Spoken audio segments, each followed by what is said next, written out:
No one changed China more than Qin Shi Huang. He crushed kingdoms, silenced scholars, and ruled with absolute fear. His empire was built on war, deception, and one impossible dream: to live forever. Long before China existed, there was chaos.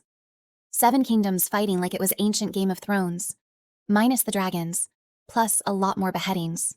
They built walls, raised armies, backstabbed everyone, including their own cousins. For 5 centuries, peace was basically a short bathroom break between wars. One of those kingdoms was Qin, way out west, often called the hillbilly cousin of the group. People said it was wild, unrefined, borderline barbaric. Qin didn't care. It wasn't there to make friends. It was there to win. While everyone else squabbled over royal tea ceremonies, Qin trained soldiers, enforced brutal laws, and punished anything that moved wrong. It was quietly stacking power like a kid building Lego, except every brick was soaked in blood. Then, in 259 BC, a baby was born in the rival state of Zhao. His name? Yingzheng. His backstory? A mess. His dad, Prince Yiren, was a Qin noble, but at the time, he was stuck in Zhao as a hostage, like literal royal prisoner exchange. His mom? A former dancing girl. And the guy who made that love story happen? Lu Buwei, a smooth-talking merchant with delusions of grandeur. Now here's the spicy part. Some say Lu passed her along like a gift basket. Others say Yingzheng wasn't even Yiren's son, but Lu Buwei's. Yup, ancient paternity questions without DNA tests, just gossip and executions. Prince Yiren eventually got out of Zhao, became king of Qin, and named Yingzheng as heir. Then, boom, dad dies. And at just 9 years old, Yingzheng becomes king. Obviously, 9-year-olds don't rule kingdoms. They can't even run a kitchen, let alone a kingdom. So Lu Buwei stepped in, not as dad, maybe, but as puppet master-in-chief. He ran the court, made the rules, and basically played emperor with training wheels. But he wasn't done meddling. He brought in a guy named Lao Ai to keep the queen mother entertained. Yeah, this is where it gets messy. Soon the queen and Lao Ai were making secret babies and low-key planning a rebellion. But the kid king? He wasn't clueless. He watched. He waited. At 21, he snapped. Lao Ai, executed. The babies, gone. The queen mother, publicly shamed.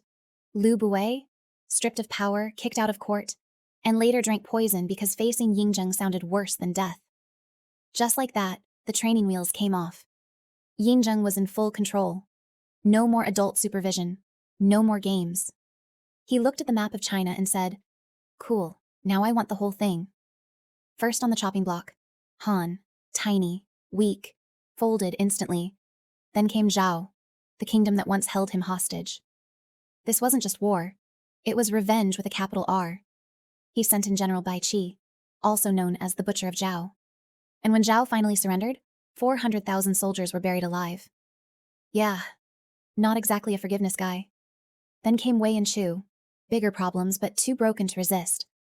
Qin's army? Sharper, faster, hungrier. It was like sending wolves into a chicken coop. Yan panicked and sent an assassin named Jing Ke. Jing Ke walks into court with a blade hidden in a document. Didn't work. Yingzheng dodged it like a pro and stabbed him right back. This wasn't just brute force. Behind the scenes, Qin was playing 5D chess. They bribed ministers, spread fake news, and turned allies against each other. They were psychological warfare pioneers before it was trendy.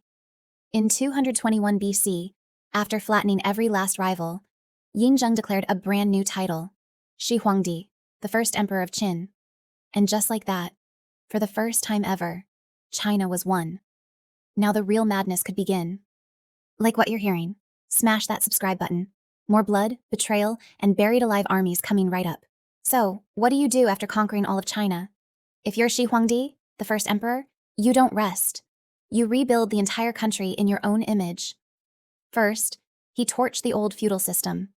Local nobles? Too powerful. Too independent. So he yanked them out of their hometowns and forced them to live in the capital under his watch, where he controls the keys. Then came the Great Standardization Project. Coins, weights, laws, even the width of cart axles, all made uniform. Why the axles? So carts rolled smoothly on the new imperial roads. Yes, he literally unified traffic before Google Maps was even a dream. He also forced everyone to write the same. Different regions had different scripts, and Shi Huangdi was like, nah, use mine. So if you were writing anything, official documents, love letters, death threats, it was in the emperor's script. The man basically invented font dictatorship. He built over 6,000 kilometers of roads, not just for trade or travel, but to move armies and control information faster. Qin was turning into the ancient version of a surveillance state, minus the internet, plus a lot of spies. But with control came paranoia. Shi Huangdi started fearing ideas, the kind that lived in books, whispers, and the minds of scholars. So, he launched a purge. Books that didn't match state ideology? Burned. Confucian texts? Ashes. Philosophers who protested? Buried. Literally. Over 460 scholars were executed in one go, just to prove a point.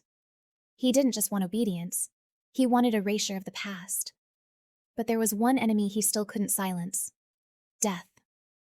This man, who had silenced kingdoms and rewritten reality, could not stand the idea of dying. So he turned to the impossible: immortality. He sent ships to sea in search of the legendary elixir of life. He consulted magicians, met with mystics, even hired alchemists who told him, "Drink this and you'll live forever." What was in it? Mercury. Yep. Liquid poison, smart man, bad decision. But while he was poisoning himself slowly, he was building something insane: his final project. A tomb so massive it needed 700,000 workers. Inside, booby traps, rivers of flowing mercury, a star map on the ceiling. Basically, a Bond villain lair 2,000 years before Bond. But outside, that's where it gets famous. The Terracotta Army. Over 8,000 life-size soldiers made of clay, each with a unique face. Generals, archers, horses, lined up in perfect formation. Not just art, a military installation for the afterlife. Because if death was coming, he was going down with backup. And then, in 210 BC, on a tour of his empire, he died. Cause? Probably mercury poisoning. Irony level? Off the charts. But instead of announcing his death, his officials went full weekend at Bernie's. Because without him, the empire was fragile. His son took over. But it wasn't the same. There was no vision, no iron grip. In just 4 years, the Qin dynasty collapsed. But Shi Huangdi's shadow never left. He had proved something powerful: that China could be won. His tomb? Still unopened. His army? Still standing guard. Shi Huangdi didn't beat death. But his legend? That's still very much alive. If you made it this far, drop a comment and tell us what shocked you the most. Let's play a game. Spot the AI fails in this video. Bet you missed a few.